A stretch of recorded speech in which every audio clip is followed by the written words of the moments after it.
A lot of people find it difficult to complete certain book, and it's because they started too soon. I'll explain.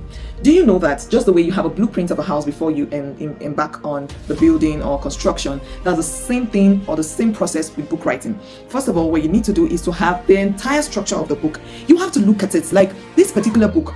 In your mind, you travel from the beginning to the end of it mentally. So you internalize each of the process. So you structure everything that you will write in that book from chapter 1 down to the last chapter of that particular book. This is what you do.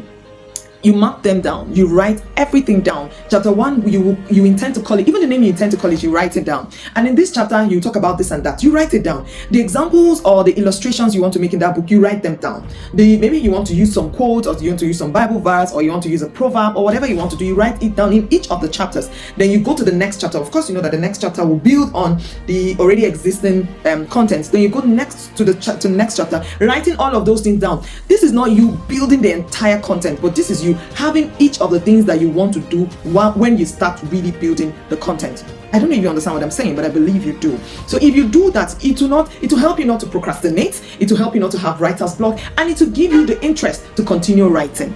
I don't want this to be too long, so you follow me for more tips, right? See ya.